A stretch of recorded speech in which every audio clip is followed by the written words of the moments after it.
रात करीब 9 बजे थी। घर बिल्कुल शांत था, जैसे दीवारें भी अपनी सांसें रोककर खड़ी हों। इस घर में 3 लोग रहते थे, पति, पत्नी और उनका सिर्फ 4 साल का बच्चा।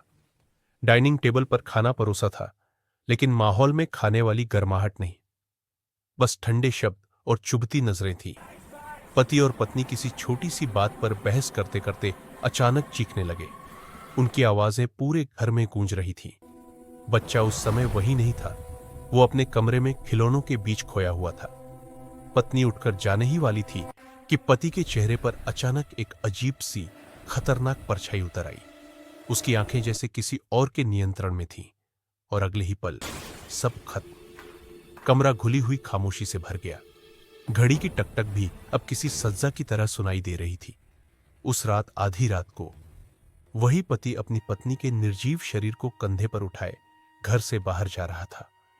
ठंडी हवा गालों को काट रही थी और हल्की स्ट्रीट लाइट में उसकी परछाई लंबी होती चली गई। घर के पीछे छोटे से बगीचे में उसने मिट्टी खोदनी शुरू की। हर बार फावड़ा जमीन में धंसता, मिट्टी की भारी आवाज निकलती और उसका दिल तेज धड़कता। पसीना चेहरे से बह रहा था, हाथ कांप रहे थे, लेकिन वो रुक नहीं सकता था। आखिरकार गड्ढा तैयार हुआ। उसने अपनी पत्नी को उसमें उतारा और मिट्टी डालते हुए टूटी आवाज में फुसफुसाया, सब ठीक हो जाएगा, कोई नहीं जानेगा। लेकिन शायद कोई सुन रहा था। उसके बाद 1 हफ्ते तक उस घर में सिर्फ 2 लोग रहे, वो आदमी और उसका छोटा बच्चा। बच्चा रोज पूछता, मम्मी कब आएंगी?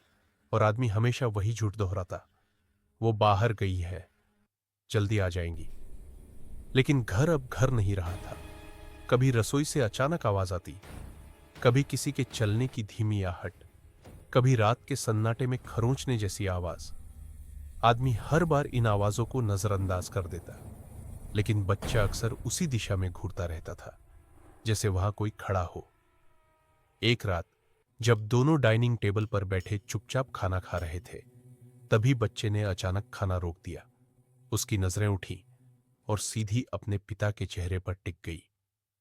कुछ सेकंड की खामोशी के बाद उसने मासूम आवाज में पूछा, पापा, मम्मी हमेशा आपके कंधे पर क्यों बैठी रहती है? आदमी का चेहरा सफेद पड़ गया। उसके हाथ से, वो अभी भी बैठी है, आपको देख रही है। उसी समय कमरे की लाइट भड़कने लगी। ठंडी हवा कमरे में फैल गई, जैसे कोई अदृश्य दरवाजा खुल गया हो, और फिर जैसे दुनिया धीमी हो गई हो, वातावरण भारी हो गया।